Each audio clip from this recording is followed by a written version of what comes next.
नमस्कार दोस्तों, आज हम बात करेंगे एक ऐसी परियोजना की जो न केवल अरुणाचल प्रदेश के लिए बल्कि पूरे भारत के लिए एक मील का पत्थर साबित हो सकती है। जी हाँ, हम बात कर रहे हैं टाटो जल विद्युत परियोजना की, जिसे हाल ही में केंद्र सरकार की आर्थिक मामलों की मंत्रिमंडलीय समिति ने 8,146 करोड़ रुपए की लागत के साथ मंजूरी दी है। यह परियोजना यूपीएससी सिविल सेवा परीक्षा के दृष्टिकोण से अत्यंत महत्वपूर्ण है, क्योंकि यह पर्यावरण, अर्थव्यवस्था, सामाजिक विकास और भू राजनीतिक जैसे कई आयामों को छूती है। तो चलिए इस परियोजना को गहराई से समझते हैं और देखते हैं कि यह यूपीएससी की तैयारी के लिए छात्रों के लिए क्यों महत्वपूर्ण है।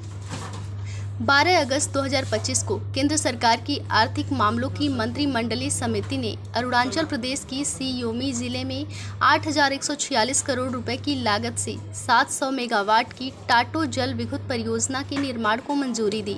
यह परियोजना न केवल अरुणाचल प्रदेश के ऊर्जा क्षेत्र में एक महत्वपूर्ण कदम है, बल्कि यह भारत के सतत विकास, ऊर्जा सुरक्षा और क्षेत्रीय विकास के व्यापक लक्ष्यों को प्राप्त करने में भी योगदान करेगी। ये वीडियो इस परियोजना के महत्व को यूपीएससी सिविल सेवा परीक्षा के दृष्टिकोण से विश्लेषित करता है, जिसे पर्यावरण, अर्थव्यवस्था, सामाजिक विकास और भू राजनीतिक जैसे पहलुओं पर ध्यान दिया जाएगा। परियोजना का अवलोकन टाटो जल विद्युत परियोजना सियोम नदी पर आधारित है और इसे उत्तर पूर्वी इलेक्ट्रिक पावर कॉरपोरेशन लिमिटेड और अरुणाचल प्रदेश सरकार के संयुक्त उद्यम के साथ तहत विकसित किया जाएगा। परियोजना की स्थापित क्षमता 700 मेगावाट होगी और यह प्रतिवर्ष 2,738 मिलियन यूनिट बिजली उत्पादन करेगी। इस परियोजना को पूरा होने में लगभग 6 वर्ष का समय लगेगा।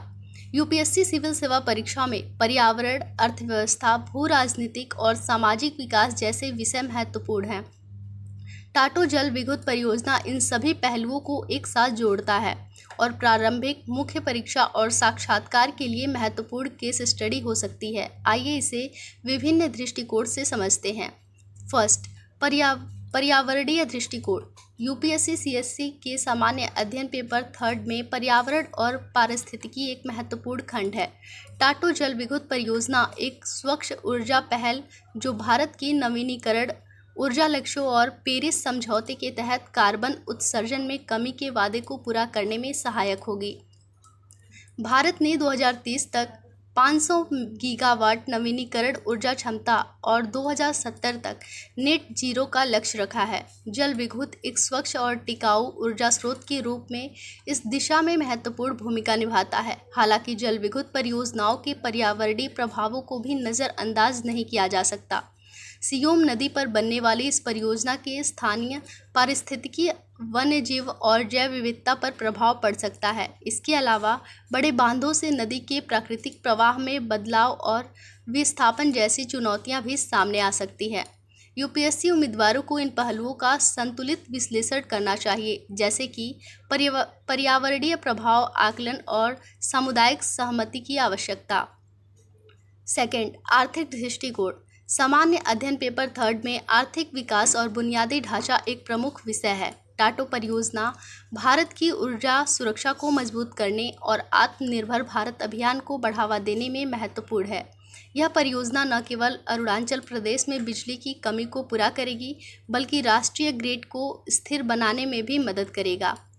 टाटो जल विद्युत परियोजना भारत की ऊर्जा क्षेत्र, क्षेत्रीय विकास और रणनीतिक हितों के लिए एक महत्वपूर्ण कदम है। यह परियोजना अरुणाचल प्रदेश को ऊर्जा आत्मनिर्भरता की ओर ले जाएगी, साथ ही स्थानीय समुदायों के लिए रोजगार और बुनियादी ढांचा भी प्रदान करेगी। यूपीएससी उम्मीदवारों के लिए यह परियोजना एक बहुआयामी विषय है जो पर्यावरण, अर्थव्यवस्था, सामाजिक विकास और भू राजनीतिक जैसे क्षेत्रों को कवर करता है। इसे गहराई से समझना और विभिन्न दृष्टिकोणों से विश्लेषित करना न केवल परीक्षा की तैयारी में मदद करेगा, बल्कि भारत के विकास मॉडल को समझने में भी सहायक होगा। हमारी ये इन्फॉर्मेशन आपको कैसी लगी हमें कमेंट बॉक्स में लिखकर ज़रूर बताएं और साथ ही हमारे इस चैनल को लाइक करें, शेयर करें और सब्सक्राइब करें।